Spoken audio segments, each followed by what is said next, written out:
हम सब प्रार्थना में जाएं। परमेश्वर यीशु, आज के ईस्टर के दिन पर ये जो वचन मैं शेयर कर रही हूँ प्रभु, ये वचन दोधारी तलवार के समान इनके हृदय में जाए प्रभु, जो इनके जीवन में कार्य नहीं करे पर इनके जीवन को बदले प्रभु। परमेश्वर इनके जीवन को एक मुलायम कोमल मिट्टी बना प्रभु। जो बीज में बोने जा रही हूँ वो मिट्टी इस बीज को ले और 100 गुना फल लाए प्रभु। शैतान इस वचन को चुरा ना पाए। ये इनके जीवन में परमेश्वर ये वचन ऐसा कार्य करे कि आगे से परमेश्वर ये कभी दुखी ना हो प्रभु। परमेश्वर ये जाने कि आज ईस्टर के दिन पर तूने उनके लिए क्या काम किया है प्रभु। आज ये वचन दोधारी तलवार के समान इनके अंदर जाए और इनके अंदर का डर, चिंता, भय सब कुछ निकाल दे और इनके जीवन को बदल दे प्रभु। इनको प्रोत्साहन मिले प्रभु ये वचन से, और परमेश्वर ये तेरे लिए बड़े बड़े काम करे प्रभु।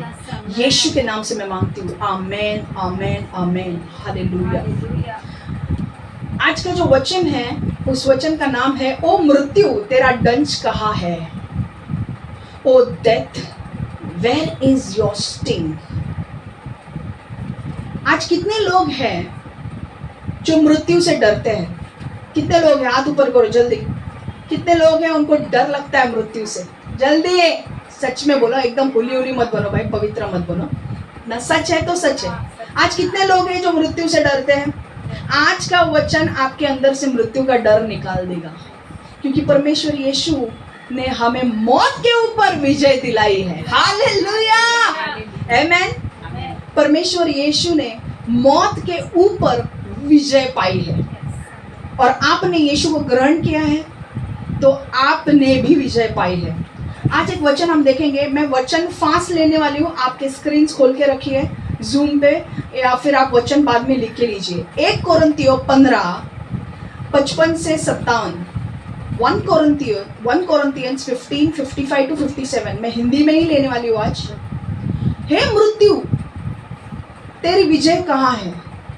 ओ मृत्यु तेरा दंश कहाँ है?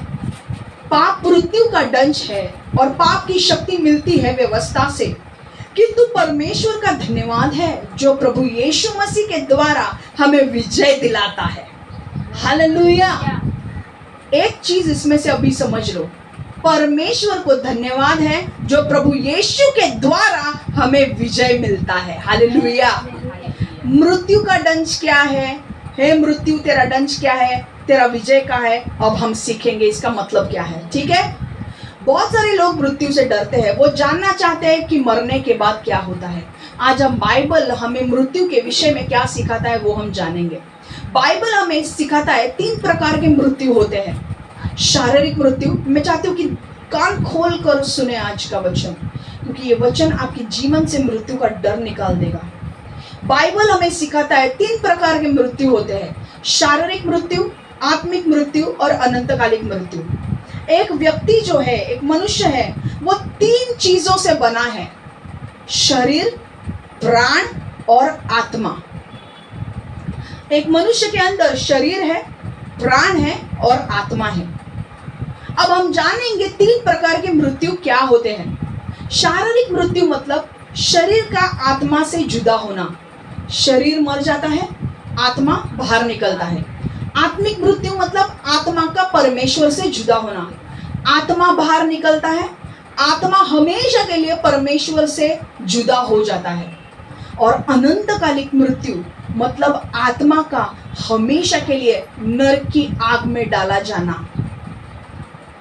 समझ में आ रहा है? तो जब एक व्यक्ति मरता है, अगर उसके पाप क्षमा नहीं हुए हैं, तो जब वो मर जाता है, एक तो उसको जला दिया जाता है, कुछ लोग उनको जलाते हैं शरीर को, या फिर शरीर को दफनाया जाता है, पर उनका जो आत्मा है वो जुदा होता है शरीर से, आत्मा बाहर निकलता है। बाद में आत्मिक मृत्यु मतलब वही आत्मा परमेश्वर से जुदा होता है, और उसी आत्मा को लेकर, क्योंकि परमेश्वर न्यायी परमेश्वर है, पापी लोगों को स्वर्ग में एंट्री नहीं है, इसलिए जो आत्मा ने, जो व्यक्ति ने पृथ्वी पर पाप किए हैं, उसके पाप अगर क्षमा नहीं हुए हैं, उसे कहाँ जाना है? नरक की आग में उसको डाला जाएगा। समझ में आ गया?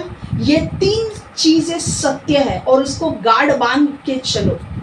ये चीजें आपको मदद करेगी सुसमाचार देने के लिए लोगों को। अब ये 3 चीजें आपको डर लग रहा होगा, बाप रे ये 3 प्रकार की मृत्यु। पर मैं आपको बोलूं ईस्टर के दिन पर मुझे आपको एक गुड न्यूज देनी है। पता है क्या गुड न्यूज है? परमेश्वर यीशु ने इन सभी मृत्यु के ऊपर जीत दिलाई है हमें। हालेलुया! हमने इन तीनों मृत्यु के ऊपर हमें जीत मिली है। कैसे?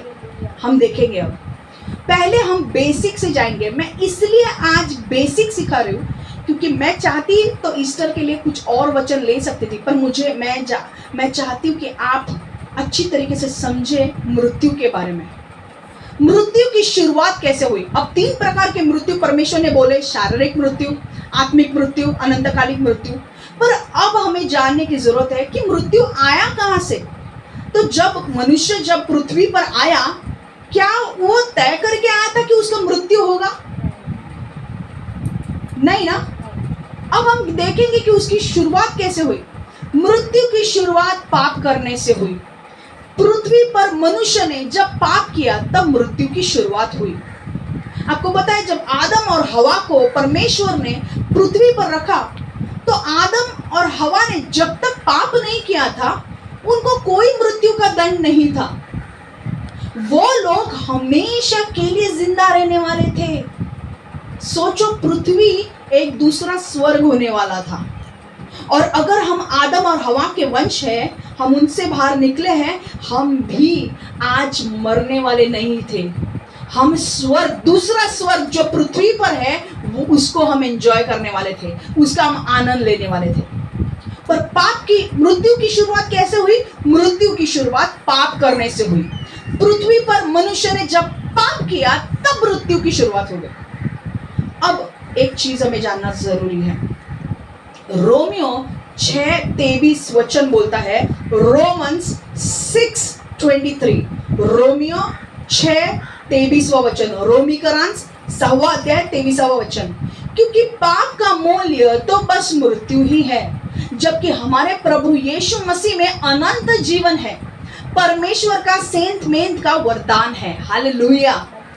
इसका मतलब क्या है? रोमियो की किताब हमें बताती है कि पाप का मूल्य मतलब हम देख सकते हैं दंड।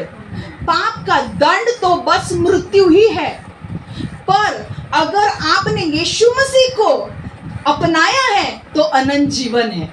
हालेलुया! इसका मतलब क्या है?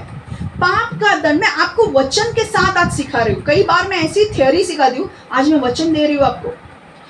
जब आदम और देखो, पाप का मूल्य तो बस मृत्यु ही है। मतलब जब परमेश्वर ने सोचा कि मुझे पृथ्वी बनानी है, परमेश्वर ने पृथ्वी को बनाया। परमेश्वर ने सोचा कि अब मैं पृथ्वी के ऊपर लोगों को रखने वाला हूँ, आदम और हवा को रखने वाला हूँ, ठीक है। अब उसने क्या किया था? उसने एक रूल बनाया था कि तुम अगर पृथ्वी पर हो तो तुमको पाप नहीं करना है। पाप करोगे तो मर जाओगे, बिना पाप के रहना है। आदम और हवा को बोला था तुमको मैंने पृथ्वी पर डाला है, इसका मतलब ये नहीं है कि कुछ नियम नहीं होंगे, नियम होंगे, पाप नहीं करना है। सिग्नल तोड़ा तो चालान भरना पड़ता है। वैसे ही परमेश्वर ने नियम आज भी हमारे लिए रखे हैं, तभी रखे थे। आदम और हवा को, मनुष्य को, आदम और हवा जो पहले पुरुष और स्त्री थे पृथ्वी पर, उनको पहले ही बोल दिया गया था कि पाप करोगे तो मरोगे। अब पाप का दंड क्या होगा? मरना, मृत्यु। समझ में आ रहा है? तो पाप अगर किया तो उसका दंड भुगतना पड़ेगा, मृत्यु। और कौन सा मृत्यु? मैंने 3 मृत्यु आपको बोले, शारीरिक मृत्यु, आत्मिक मृत्यु और अनंत काल का मृत्यु। सिंपल ध्यान रखने के लिए ये रखना है याद कि अगर जिसके पाप क्षमा नहीं हुए हैं उसका शरीर मर जाएगा, आत्मा बाहर आएगा, नरक में डाला जाएगा। और हमेशा के लिए, सिर्फ 1-2 साल के लिए नहीं, हमेशा के लिए वो नरक में जाएगा। अब समझ में आ गया कितने मृत्यु है? 3 मृत्यु है, शारीरिक, आत्मिक और अनंतकालिक। अब मृत्यु की शुरुआत कैसे हुई? पाप के वजह से, ठीक है। और पाप का दंड क्या है? मृत्यु, बराबर है। For the wages of sin is death, but the gift of God is eternal life in Jesus Christ our Lord. अब एक चीज जानना जरूरी है, हम धीरे धीरे धीरे नीचे आते जा रहे हैं. अब हमको देखना है कि पाप की शुरुआत कैसे हुई. पाप का दंड क्या है? मृत्यु. पर पाप किसने किया वो हमें जानना जरूरी है. अब कई लोग हैं जो यहाँ पे पुराने हैं, उनको पता होगा आदम और हवा का, पर बहुत कई लोग नए भी हैं, उनको नहीं पता है. उनके लिए हम बेसिक लेंगे, ठीक है, बेसिक चीजें समझेंगे. पाप किसने किया? आदम और हवा, जो पृथ्वी के पहले पुरुष और स्त्री थे, उन्होंने पाप किया. आदम पहला पुरुष था जो परमेश्वर ने पृथ्वी पर उसको बनाया था. हवा पहली स्त्री थी जिसको परमेश्वर ने पृथ्वी पर रखा था. अब उनको कुछ नियम दिए गए थे, और नियम क्या था? देखो, उत्पत्ति की पुस्तक 2:15, दूसरा अध्याय 15 से 17 वचन. जेनेसिस 2:15-17. उत्पत्ति दूसरा अध्याय 15 से 17. जेनेसिस 2:15-17. यहोवा ने मनुष्य को अदन के बाग में रखा. मनुष्य का काम पेड़ पौधे लगाना और बाग की देखभाल करना था. यहोवा परमेश्वर ने मनुष्य को आज्ञा दी, तुम बगीचे के किसी भी पेड़ से फल खा सकते हो, लेकिन तुम अच्छे और बुरे की जानकारी देने वाले पेड़ का फल नहीं खा सकते. यदि तुमने उस पेड़ का फल खा लिया तो तुम मर जाओगे.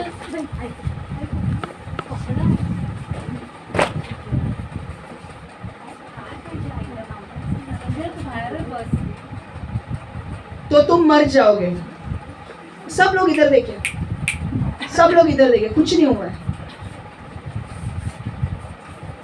सब लोग इधर देखिए. ये अटैच होंगे क्योंकि वचन अब आ रहा है. यहोवा ने मनुष्य को अदन के बाग में रखा, मतलब आदम और हवा को अदन के बाग में रख दिया. और मनुष्य का काम क्या था? पेड़ पौधे लगाना और बाग की देखभाल करना था.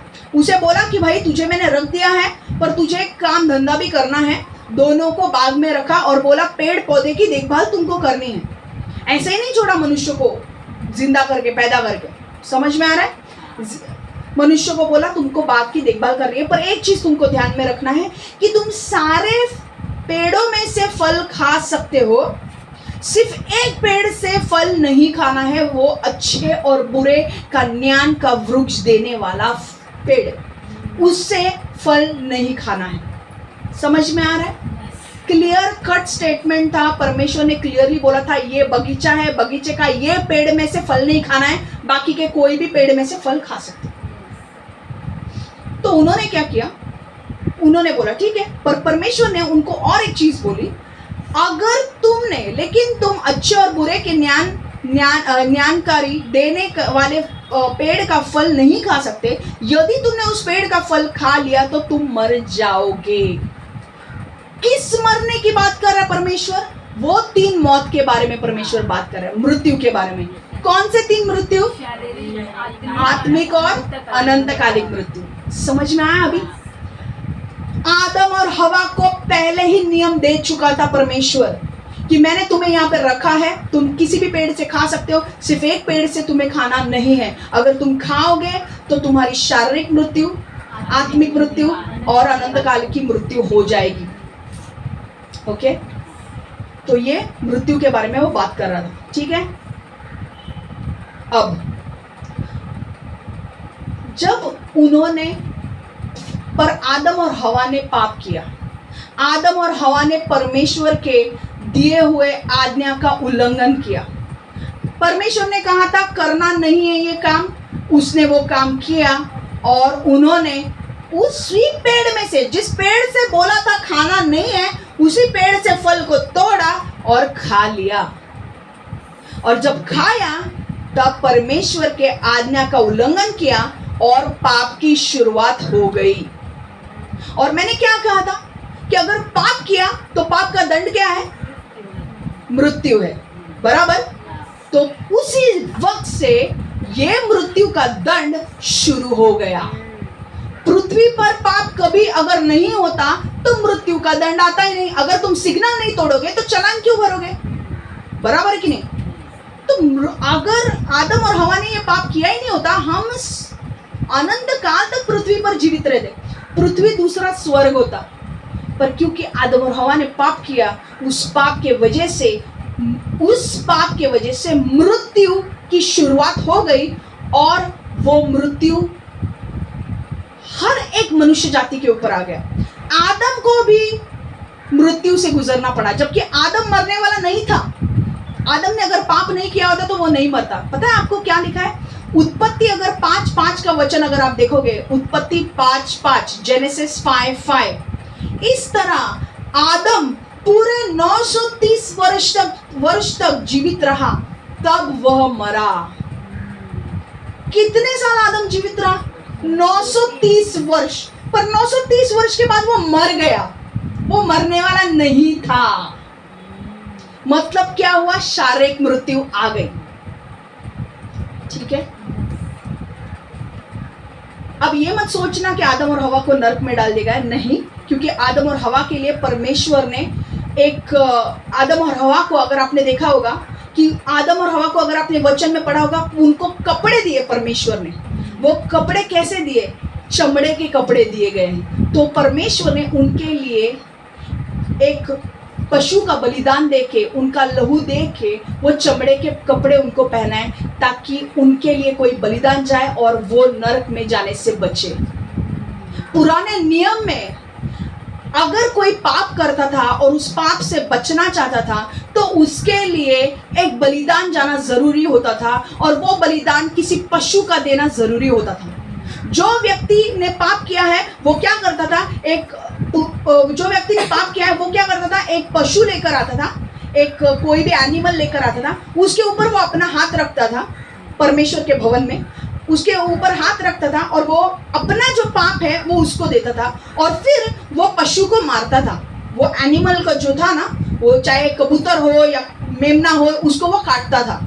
इसका मतलब क्या होता था? उसके पाप जो है वो सारे पाप उस मेमने के ऊपर आ जाते थे या कबूतर के ऊपर आ जाते थे, और ये जो व्यक्ति है जिसने पाप किया है वो पाप निष्पाप हो जाता था। इसीलिए जब आदम और हवा ने पाप किया, तो परमेश्वर ने उनके लिए भी एक योजना की। उनके लिए जो कपड़े दिए गए वो चमड़े के दिए गए थे, पर कपड़े खाल अगर निकालनी है, मतलब किसी को मारना पड़ेगा, तो आदम और हवा के लिए किसी पशु का बलिदान चढ़ा के उनके कपड़े उनको पहना दिए, ताकि आदम और हवा का पाप मिट सके। समझ में आ रहा है?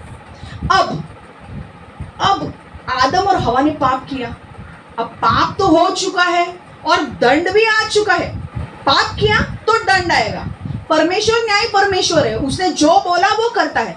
उसने बोला है पाप करोगे तो मरोगे। अब कैसे? अब क्या करना है? अब पृथ्वी पर मृत्यु आ चुका है। अब एक चीज मेरे को बोलो, अगर आदम और हवा ने पाप किया है, तो आदम और हवा को ही मरना चाहिए था कि नहीं? है कि नहीं? शारीरिक मृत्यु उनको ही आनी थी ना। पर ऐसा नहीं हुआ। आदम और हवा ने जो पाप किया, वो पाप का दंड सारे मनुष्य जाति के ऊपर आया। समझ में आ रहा है? देखो आगे, मृत्यु का दंड सभी मनुष्य जाति पर आया।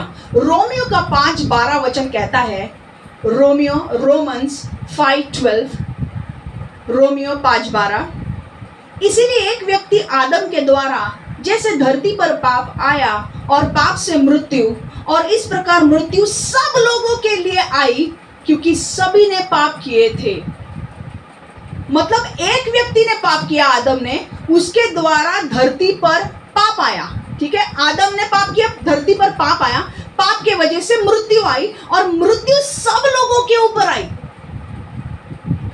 समझ में आ रहा है? आदम और हवा ने पाप किया, तो पाप का दंड जो मृत्यु है, सिर्फ आदम और हवा के ऊपर नहीं आया, वो दंड सारे मनुष्य जाति के ऊपर आया। जब एक बच्चा का जन्म होता है, वो बच्चा पापी होता है। आपको पता है, जब एक बच्चा अगर अभी 1 मिनट में माँ के कोख से बाहर निकला है, आपको पता है उसका स्टेटस क्या है? वो पापी है। कैसे पापी? उसने तो आंख भी नहीं खोली अपनी, तो कैसे पापी बन गया? आदम और हवा ने जो पाप किया, वो पाप आदम और हवा के अंदर है। हम आदम और हवा के वंशज है, हम आदम और हवा से आए हैं, वो पाप पीढ़ी ना पीढ़ी और पीढ़ी के अंदर आ रहा है। समझ में आ रहा है? वो पाप पीढ़ी और पीढ़ी के ऊपर आ रहा है। और जब एक बच्चा जन्म भी लेता है ना, वो भी पापी होता है। बेचारे उसका तो कोई भी कसूर भी नहीं है, फिर भी वो पापी होता है। हमारा क्या कसूर था जब हम जन्मे थे? हमारा कसूर नहीं था, आदम और हवा का कसूर था। पर क्योंकि हम उनके वंशज हैं, उनका पाप पीढ़ी के पीढ़ी, उनके जो पाप है वो हम उनके वंशज है। हम किसी बंदर के अंदर से नहीं आए हैं। समझ में आ रहा है? हम मनुष्य के अंदर से आए, और वो आदम और हवा पहले मनुष्य और स्त्री थे, उनके मिलन के द्वारा हम आए हैं। तो आज हम जो भी हैं, हम सारे उनके यहाँ से आए हैं। तो उनका पाप चलता आ रहा है और अभी भी चल रहा है, ये पीढ़ी में भी और आगे की पीढ़ी में भी चलता रहेगा। अब प्रॉब्लम ये है कि सारी मनुष्य जाति पापी हो गए उनके वजह से। सारे मनुष्य जाति को मृत्यु का दंड सहना पड़ेगा। अब परमेश्वर जानता था कि ये बहुत ही खतरनाक बात है। यहूदी लोग जानते हैं, वो अपने लिए एक कबूतर या मेमना देके अपने पाप धो देंगे। पर बाकी लोगों का क्या? वो तो सब मर जाएंगे पाप में, है कि नहीं? और परमेश्वर के लिए हर मनुष्य परमेश्वर के लिए प्यारा है, क्योंकि वो उसकी रचना है। परमेश्वर हर मनुष्य से प्रेम करता है। अब परमेश्वर ने बोला, मैंने इनको जन्म दिया, आदम और हवा ने, इन्होंने पाप किया, मैंने इनको ब्लेस किया कि वो और अपनी जाति को बढ़ाए, अपने लोगों को, मनुष्य जाति को बढ़ाए। पर अब सारे मनुष्य जाति के ऊपर दंड आ गया। अब मनुष्य जाति का प्रॉब्लम क्या था पता है? पाप उनके अंदर आ गया। अब जब मनुष्य, आपको पता है, जब एक बच्चा जन्म भी लेता है ना, वो पाप करना शुरू करता है, वो झूठ बोलना शुरू करता है। हम सिखाते हैं उसको? कौन सिखाता है? चोरी करो, वो बोलेगा नहीं मैंने चोरी किया। कैसे आया ये? कैसे आया? ये इसलिए आया कि आदम और हवा का पाप पीढ़ी से पीढ़ी चल रहा है और उनके अंदर वो है। उनको कोई चोरी करने सिखाता नहीं है, वो आदम और हवा के वंशज है, इसके अंदर से उनके अंदर ही पाप है। समझ में? अब प्रॉब्लम ये नहीं है, अब मनुष्य जाति का प्रॉब्लम एक सबके लिए कॉमन बन गया। क्या प्रॉब्लम है? पाप। और पाप का दंड क्या है? मृत्यु कौन सा? नरक की आग में डाला जाना। अब परमेश्वर ने सोचा, पिता परमेश्वर ने सोचा, अरे बाप रे, ये तो बहुत बड़ी गड़बड़ हो गई है। अब मैं क्या करूं इन लोगों को? अगर मुझे बचाना है तो मुझे एक योजना करने के लिए जरूरत है। परमेश्वर ने एक प्लानिंग किया। परमेश्वर ने कहा, परमेश्वर नहीं चाहता था कि मनुष्य नरक की आग में डाला जाए। वो जानता है कि मनुष्य अपने आप को पाप के दंड से बचा नहीं सकता। मनुष्य अपने आप को कैसे बचा सकता है? मनुष्य अपने आप को पाप के दंड से बचा नहीं सकता, वो खुद पापी है। तो उसके लिए किसी को बलिदान जाना जरूरी है। मैंने कहा था, पुराने नियम में अगर एक मनुष्य पाप करता था तो उसके लिए वो एक भेड़, बकरी या पशु को देता था, और वो भेड़ बकरी बिना पाप की होती थी। वो अच्छी वाली भेड़ बकरी को लिया जाता था और उसको कुर्बान किया जाता था, ताकि वो व्यक्ति के पाप उसके ऊपर जाए। परमेश्वर ने बोला, अब एक ही व्यक्ति हमेशा के लिए सारे मनुष्य जाति के पापों के लिए मरेगा, और वो होगा मेरा बेटा प्रभु यीशु, क्योंकि वो ही निष्पाप है। मनुष्य जाति के दंड, मृत्यु का दंड कोई भेड़ बकरी नहीं ले सकती। उसके लिए सिर्फ एक ही व्यक्ति कुर्बान हो सकता है, वो है मेरा पुत्र यीशु, क्योंकि उसने कोई पाप नहीं किया है। और इसलिए उसने बोला कि मैं अपने एकलौते पुत्र यीशु को पृथ्वी पर भेजूंगा, मनुष्य जाति के पाप का दंड अपने ऊपर सहने के लिए। जब वो दंड, यीशु दंड सह लेगा मनुष्य जाति का, तब सारे लोगों को, मनुष्य जाति के लोगों को क्षमा मिल जाएगी, उनके पाप का दंड चुकाया जाएगा। अगर यीशु आज पृथ्वी पर आकर क्रूस की मौत सही नहीं होती यीशु ने, तो आज हम उस क्रूस की मौत सहते और आज हम नरक जाते। फिर पता है क्या हुआ? इसलिए उसने योजना बनाई। उसने अपने एकलौते पुत्र यीशु को मनुष्य जाति के पाप का दंड सहने के लिए पृथ्वी पर भेजा, ताकि मनुष्य जाति के पाप क्षमा हो सके। यूहन्ना 3:16 कहता है, परमेश्वर को जगत से इतना प्रेम था कि उसने अपने एकमात्र पुत्र को दे दिया, ताकि हर वो आदमी आदमी जो उस पर विश्वास रखता है नष्ट ना हो जाए, बल्कि उसे अनंत जीवन मिल जाए।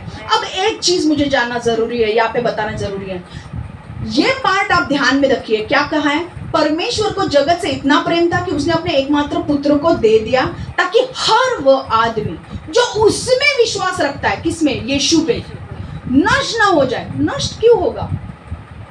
क्यों होगा नष्ट? क्या आप मुझे बता सकते हो नष्ट क्यों होगा? नष्ट क्यों हो रहा? नष्ट होना मतलब नरक की आग में डाला जाना। इसलिए परमेश्वर जानता था कि ये लोग नष्ट हो जाएंगे, आग में आग की भट्टी में उनको डाल दिया जाएगा, नरक की आग की भट्टी में। इसलिए जो भी व्यक्ति यीशु पर विश्वास करेगा वो नष्ट नहीं हो जाएगा, बल्कि उसे अनंत जीवन मिलेगा। अनंत जीवन मतलब उसके पाप क्षमा होंगे, उसका नाम यीशु के जीवन के पुस्तक में लिखा जाएगा, और उन पिता यीशु और वो हमेशा के लिए परमेश्वर के साथ एक हो जाएंगे। पाप के वजह से दूरी आ गई थी। जहाँ पर पाप है परमेश्वर एक हो नहीं सकता।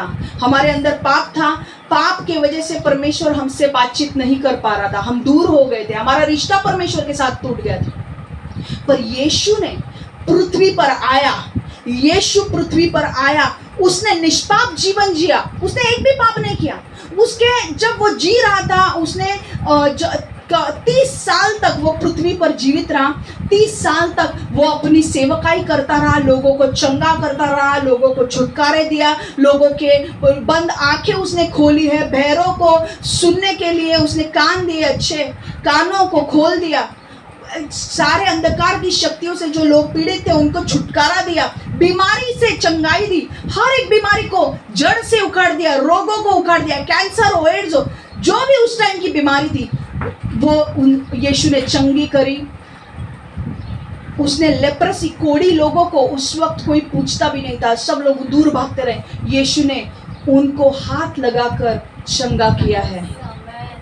यीशु ने बोला नहीं, वो गरीब से गरीब लोगों के साथ उसने रिश्ता बनाया, उसने वेश्या लोगों के साथ खाना खाया है, वेश्या लोगों के साथ बैठा है, वो उनसे बात की है, सारी अच्छी चीजें कर कर जब उसका समय आया उसने बोला उसने मरे हुए को भी जिंदा किया, मरे हुए लोगों को भी जिंदा किया, उसने अंधों को आंखें दी, बहरों को कान दिए, जो चल नहीं रहे थे लंगड़े लोगों को चलाया, उसने इतने अच्छे काम किए। और जब उसका समय आ गया कि अब मेरा समय आ गया है, पिता ने कहा बेटा अब तेरा समय आ गया है, तू पृथ्वी पर जिस काम के लिए आया था वो तुझे करना है, अब तुझे सारे मनुष्य जाति का पाप का दंड अपने ऊपर लेना है। वो उसने कबूल किया, हाँ मैं दंड सहूंगा।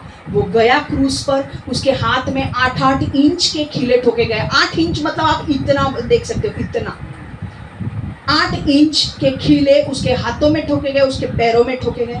कांटों का मुकुट पहनाया गया उसको, और कांटों का मुकुट को ट्विस्ट किया, मतलब ऐसे मरोड़ा ताकि खून बाहर आए। एक एक खीला अपने हमको थोड़ा, एक छोटा पिन भी, स्टेपलर का पिन हमको लगता है तो हमको सहन नहीं होता है, एक पिन भी हमको लगता है तो सहन नहीं होता है। उसने 8 इंच का खीला अपने हाथों में, अपने पैरों में मार के लिए, हमारे पापों के लिए। उसके पेट में भाला भोंका गया, उसके एक एक खीला, और उसको पता है 39 कोड़े लगवाए थे। रोमियो शासन के हिसाब से 39 कोड़े किसी भी व्यक्ति को जब लगाए जाते हैं, मान लो वो मर गया, पर यीशु को परमेश्वर ने अनुग्रह दिया, 39 कोड़े लगने के बाद भी वो क्रूस पर गया। आपको पता है एक एक कोड़ा कैसे होता था? उनका जो चाबुक होता था ना मारने का, उस चाबुक के आगे कीले जैसे लगाया होता था, कीले जैसे उनके चाबुक के आगे लगाया जाता था। और जब वो चाबुक मारा जाता था तो वो कीले पीठ के अंदर जाकर सारे मांस को खींचकर बाहर लाते थे। ऐसे 39 चाबुक लगना किसके लिए? हमारे पापों के लिए। बहुत बड़ी बात है दोस्तों। और खींच के वो मांस बाहर निकल आता था। 39 फटके मारना इसका मतलब ये होता था रोमियो सरकार में 39 फटके मार के छोड़ दिया जाता था, क्योंकि उनको पता था ये आदमी सहन नहीं कर पाएगा, अभी मर जाएगा, उसे क्रूस की भी जरूरत नहीं। क्रूस सबसे दर्दनाक मौत थी और सबसे पापी लोगों के लिए वो कैपिटल पनिशमेंट दी जाती थी। सबसे बड़ा जिसने पाप किया है उसको वो क्रूस का मौत दी जाती थी। खीले ठोको हाथ के ऊपर, पैर के ऊपर, और ऐसे ही छोड़ दो। ये सबसे भयानक मौत थी। हमारे यीशु ने एक भी पाप नहीं किया था जब वो पृथ्वी पर था, क्योंकि उससे पूरा निष्पाप होकर हमारे लिए बलिदान जाना था। वो एक सिद्ध मेमना था। जो पहले पुराने नियम में जो मेमने जाते थे उनको भी सिद्ध होना पड़ता था। अगर उनकी आंख फूटी है, कान फूटा है, तो उसको बलिदान के रूप में स्वीकार नहीं किया जाता था। इसीलिए अगर यीशु निष्पाप रहना जरूरी था। अगर यीशु ने पाप किया होता तो यीशु क्रूस पर जाके हमारे पाप को धो नहीं सकता था। इसलिए यीशु को निष्पाप करने के लिए, निष्पाप रहने के लिए जरूरी था कि वो निष्पाप रहे और फिर वो क्रूस पर जाए। और इसलिए वो आया, वो निष्पाप रहा, उसने कोई पाप नहीं किया। वो जब उसका समय आया, जब उसको पकड़वा लिया गया, उसे क्रूस पर खीले मारे गए 8-8 इंच के, 39 कोड़ों का फटका लगाया गया, खीले ठोके गए, उनके ऊपर कांटों का मुकुट पहनाया गया और भाला भोंका गया, खून बहा रहा था, शरीर टूट चुका था। और अंत में यीशु ने हमारे पापों के लिए खून बहाया, शरीर तोड़ा और अपने आप को इस दुनिया से अलविदा किया। उसने कहा, परमेश्वर मैं मेरे आत्मा को तेरे हाथ में सौंपता हूँ, मैंने अपना काम पूरा किया। और उसने चिल्लाया, इट इज फिनिश्ड, मेरा काम पूरा हो गया है। और जब वो मरा तो भूकंप आया। तब लोगों को समझ में आया कि ये कोई आम आदमी नहीं था, ये परमेश्वर का पुत्र था। जब वो मारा गया, उसे लगा जब वो मर गया तो लोगों ने उसका शव लेके कब्र में डाला। एक दिन कब्र में रहा वो, दूसरे दिन कब्र में रहा, तीसरे दिन उसने जैसे बोला था कि मैं कब्र में से बाहर निकलूंगा, मैं जीवित होने वाला हूँ, वो जीवित हो गया। हालेलुया। आज का दिन ईस्टर हम इसलिए मनाते हैं क्योंकि वो मृतकों से बाहर निकला, वो कब्र में से बाहर निकला। हालेलुया। वो मरा हुआ परमेश्वर नहीं है, वो जिंदा परमेश्वर है। हालेलुया। और आज वो हमारे बीच में है। हालेलुया। और उसने सारे हमारे पापों का, मनुष्य जाति का जो दंड था, मृत्यु, अनंत काल का मृत्यु का दंड उसने अपने ऊपर ले लिया। पर अब बात खत्म नहीं हुई। उसने पाप ले लिया है हमारा, पर एक चीज करना बहुत जरूरी है। अगर आपके दंड तो उसने ले लिया है, पर आपका दंड तभी क्षमा होंगे जब आप यीशु पर विश्वास रखेंगे। अगर आपने यीशु पर विश्वास ही नहीं रखेंगे तो उसके बलिदान के ऊपर क्या विश्वास रखेंगे? और अगर कोई उसके बलिदान के ऊपर भी विश्वास नहीं रखता कि वो हमारे पापों के लिए मारा गया, गाड़ा गया और तीसरे दिन जी उठा, तो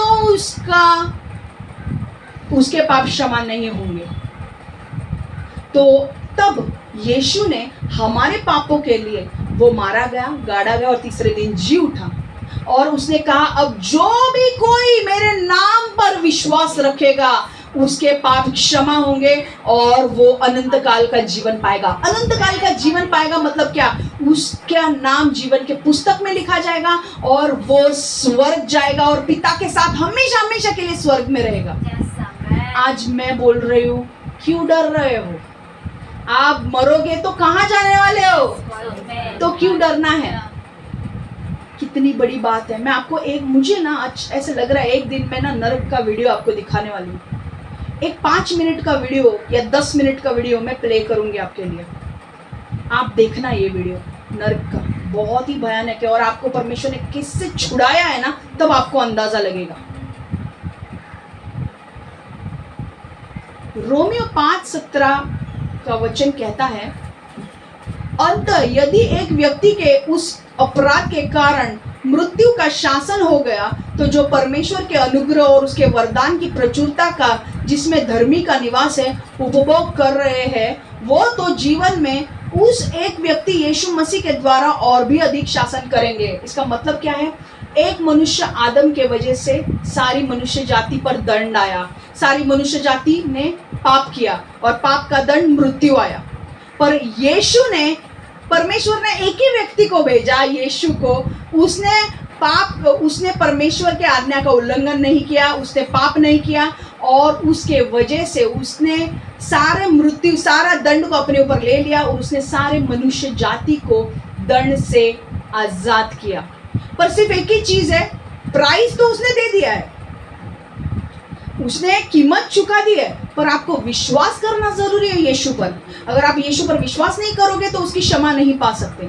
आपको अगर परमेश्वर का उद्धार चाहिए, अगर आपको स्वर्ग जाना है, परमेश्वर का आपके जीवन, आपका नाम स्वर्ग की पुस्तक में लिखवाना है, तो आपको यीशु पर विश्वास करना जरूरी है, क्योंकि उसने आपके पापों का दंड सह लिया है। हालेलुया। सो एक ये चीज जानना जरूरी है, आदम ने पाप किया, मृत्यु का दंड सबके ऊपर आ गया। यीशु ने पाप नहीं किया और बलिदान गया, सारे मनुष्य जाति को जीवन मिल गया। अब जो भी व्यक्ति यीशु पर विश्वास करेगा, चाहे वो मरते वक्त भी क्यों ना हो, वो स्वर्ग जाएगा। आपको पता है, यीशु मसीह जब क्रूस पर लटकाया गया था, उसके बाजू में 2 चोर थे। एक चोर उसके ऊपर कुछ बोलने लगा, उसे काफी सारी बातें सुनाने लगा, और दूसरा चोर बोलने लगा, अरे हम तो पापी है, इसके लिए हमको चढ़ाया है क्रूस पर, इसने तो कुछ पाप नहीं किए हैं, थोड़ा तो रहम कर, क्या बात कर रहे हैं। और उसने बोला, यीशु मैं तेरे ऊपर विश्वास करता हूँ, मैं जानता हूँ कि तूने लोगों को चंगाई दी है। कभी उसने सुना होगा यीशु का नाम, क्योंकि यीशु प्रसिद्ध था, उसकी नाम की चर्चा अलग अलग देश में होती थी, उसने सुना होगा। उसने क्या कहा, यीशु मैंने सुना है तेरा नाम, मैंने जाना है कि तूने लोगों को चंगा किया है, आज मैं भी मर रहा हूँ तेरे साथ ही, तेरे ऊपर विश्वास करता हूँ, जब मुझे याद करना। यीशु ने बोला, तूने मेरे ऊपर विश्वास किया, तू आज मेरे साथ कहाँ होगा? स्वर्ग में होगा, पैराडाइज में होगा। आमेन। यीशु ने, मैं आपको बोलूं, एक व्यक्ति अगर अपने डेथ बेड पे भी अगर वो लेटा है, उसके मृत्यु नजदीक आया है, उसने जीवन भर यीशु का नाम भी नहीं जाना होगा, पर एन मोमेंट में अगर उसने यीशु को वो कबूल करता है, यीशु को वो ग्रहण करता है, वो स्वर्ग जाएगा। इसलिए मैं बोल रही हूँ, आनंद इस बात में नहीं है कि भाई हम लोग के पास बहुत पैसा है, बहुत ये है, बहुत वो है। आनंद इस बात में है कि हम हमेशा के लिए स्वर्ग में जाएंगे, हमेशा के लिए पिता के साथ एक होंगे। आज यीशु हमारा पिता है, हम उसके बच्चे हैं, और जो पिता का है वो हमारा है। हालेलुया। आज परमेश्वर ने हमारे पापों के लिए वो मारा गया, गाड़ा गया और तीसरे दिन जीवित हुआ। आज जो व्यक्ति उसके नाम पर विश्वास करता है, वो परमेश्वर के परिवार का हो जाता है, उसका नाम स्वर्ग की पुस्तक में लिखा जाता है, और वो हमेशा के लिए परमेश्वर के साथ उसका रिश्ता जुड़ जाता है। आज यीशु हमारा पिता है, हम उसके बच्चे हैं, और इस हिसाब से स्वर्ग के सारे अधिकार, सारी चीजें हमारी है। हालेलुया। आज मृत्यु का डर अपने अंदर से निकाल दो, क्योंकि परमेश्वर ने कहा, मैंने मृत्यु के ऊपर विजय पा ली है। अब इसलिए ये वचन को मैंने पहले आपने जो पढ़ा, मैंने कहा ना, क्या कहा मृत्यु पहला वचन में, हे मृत्यु तेरी विजय कहाँ है, ओ मृत्यु तेरा दंश कहाँ है। यहाँ पर अब पौलुस लिख रहा है कि अरे मृत्यु मतलब शैतान, तू हमें मृत्यु देने की कोशिश कर रहा था ना, तू चाहता था कि हम पाप में मरे, हमें पाप की क्षमा ना मिले और हम नर्क जाए ना, पर यीशु ने हमें हमारे पाप से क्षमा दे दी है और हम स्वर्ग जा रहे हैं। अब तेरा दंश कहाँ है? तूने दंश तो मारा, पर हम मरे ही नहीं, क्योंकि यीशु ने हमको जिंदा किया। हालेलुया। इसीलिए वचन कहता है, हे मृत्यु तेरा विजय कहाँ है। कौन बोल रहा है? पौलुस इनडायरेक्टली शैतान को बोल रहा है, हे शैतान, तूने आदम और हवा को पाप करवाया ना, क्योंकि आदम और हवा के पाप से मृत्यु आएगा, सारे लोग पाप में मर जाएंगे, और सब लोग जब पाप में मरेंगे तो उनका आत्मा कहाँ जाएगा? नरक में, क्योंकि उनके पाप की क्षमा नहीं होगी। वो उसने इतना ही नहीं किया, पर उसने जब यीशु पृथ्वी पर आया तो यीशु को मारने की भी कोशिश की उसने यीशु को, जब वो 2 साल की उम्र में था तभी भी यीशु को मारने का प्लान किया, पर वो सक्सेसफुल नहीं रहा। हेरोद राजा मारने वाला था, पर यूसुफ उसको लेकर भाग गया। ये परमेश्वर ने जो आपके लिए रखा है वो जरूर पूरा करेगा। शैतान कुछ आपका छीन नहीं पाएगा। और यीशु ने अपने सही समय पर अपने आप को बलिदान दिया और हमें नरक से बचाया है। हालेलुया। शैतान को लग रहा था, अरे यीशु आया, क्रूस पर जा रहा है, हम उसको ही मार देंगे, अब क्या उठने वाला है, उसको मार देंगे। पर यीशु ने तीसरे दिन उठकर शैतान को एक बड़ा तमाचा मार दिया और बोला, देख तूने मृत्यु लाई, मैंने जीवन देने वाला आत्मा बना मैं। हालेलुया। आदम क्या बना था? आदम के वजह से मृत्यु आई, पर यीशु के वजह से जीवन आया। हालेलुया। सब लोगों को जीवन मिला, इसलिए सुसमाचार देना जरूरी है दोस्तों। आज हम स्वर्ग जा रहे हैं, पर हम नहीं चाहते कि हमारे रिलेटिव्स नरक जाए। स्वर्ग जाने के लिए मैं आपको बोल रही हूँ, स्वर्ग तो हम जा रहे हैं, पर हमें नहीं चाहते, हम नहीं चाहते कि हमारे जो सगे संबंधी है वो नरक जाए। इसलिए सुसमाचार दो। आज का वचन से क्या आपको थोड़ा भी मौत का डर अभी निकल गया? आपका परमेश्वर का एक वचन कहता है कि आँख बंद कर लो तो आप कहाँ हो? परमेश्वर की उपस्थिति में। जीव तो परमेश्वर के लिए, मरू तो परमेश्वर के लिए। हालेलुया। परमेश्वर का वचन कहता है जब तुम मरोगे ना, तुम तुरंत स्वर्ग में होगे। In the blink of an eye you will be in heaven. Hallelujah. ये सारी चीजें परमेश्वर ने आपको दी है, परमेश्वर ने आपके लिए की है। एक जोरदार ताली हो जाए यीशु के लिए। हालेलुया। मैं परमेश्वर यीशु धन्यवाद देते हैं। हम सारे तूने जो ईस्टर पर तूने इतना बड़ा काम किया प्रभु, तूने हमारे लिए क्रूस की दर्दनाक मौत सही, तू मारा गया, गाड़ा गया और तीसरे दिन जी उठा। तूने हमारे पापों को हमेशा के लिए ले लिया। हम जो पहले के पाप, अभी के पाप, जो आगे भी पाप करने वाले, सबको तूने ले लिया और हमें पाप से तूने आजाद किया है प्रभु। और हमें इस पाप को हमें परमेश्वर इस जीवन को हल्के से नहीं लेना है प्रभु, क्योंकि तूने हमारे सारे पापों को क्षमा किया है। इसका मतलब ये नहीं कि हम कैसे भी जिए, हमें पवित्रताई में जीने के लिए परमेश्वर मदद कर, ताकि हम और पवित्रताई में जिए और तेरे भय में जिए और तेरे लिए बड़े बड़े काम करें प्रभु। हम धन्यवाद देते हैं कि परमेश्वर आज हमारा नाम जीवन की पुस्तक में लिखा गया है। हम धन्यवाद देते हैं प्रभु कि तूने हमारे लिए कोड़े खाए। हम धन्यवाद देते हैं कि हमारे पापों का दंड तूने ले लिया प्रभु, और हमें मृत्यु से तूने बचाया है प्रभु। और तू हमारे लिए स्वर्ग में एक घर तैयार किया है प्रभु। ये घर हमारा हमेशा के लिए नहीं है, पृथ्वी पर हम थोड़े दिनों के लिए रहने वाले हैं, पर हमारा हमेशा का घर स्वर्ग है प्रभु। हम उसके लिए धन्यवाद देते हैं प्रभु कि तू हमारे जीवन में हर चीज में तू भलाई उत्पन्न करता है। रोमियो 8:28 कहता है तू हमारे जीवन में भलाई उत्पन्न करता है। हर चीज में जो परमेश्वर यीशु पर विश्वास रखता है उसके लिए हर एक चीज भलाई में उत्पन्न होती है। परमेश्वर आज हम नहीं जानते कितने दुख है, पीड़ा है, पर हम जानते हैं हम विश्वास में आगे बढ़ते रहेंगे और तेरे पीछे चलते रहेंगे, क्योंकि हम जानते हैं कि भले ही आज हमें कौन सी भलाई हो रही है हमारे साथ नहीं दिख रही है, पर आने वाले दिनों में हम भलाई को देखेंगे जरूर। और तेरा वचन कहता है यिर्मयाह 29:11 में कि मेरी योजना तेरे भलाई के लिए, ना ही तेरे हानि के लिए। हालेलुया। तेरी भलाई के लिए है मेरी योजना, ना कि तेरे हानि के लिए। मैं तुझे एक सुंदर, अति सुंदर भविष्य देना चाहता हूँ। हालेलुया। आमीन।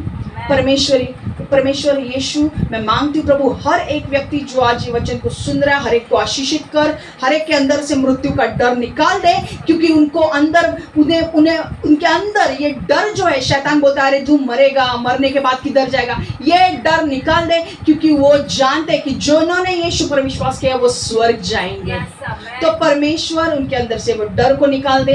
परमेश्वर हम धन्यवाद देते कि तूने हमें विजय दी है हमारे जीवन में भरपूर रूप से। परमेश्वर हर एक व्यक्ति को तू छू ले, हर एक व्यक्ति को पवित्र आत्मा से भर दे, पवित्र आत्मा के वरदानों से भर, हर एक व्यक्ति के जीवन को बदल, और हर एक व्यक्ति जो ये आज मेरा प्रार्थना सुन रहा है, हर एक को तेरे लिए बड़े बड़े काम करने के लिए इस्तेमाल कर प्रभु। यीशु के नाम से हम मांगते हैं, amen amen amen. God bless you all, take care.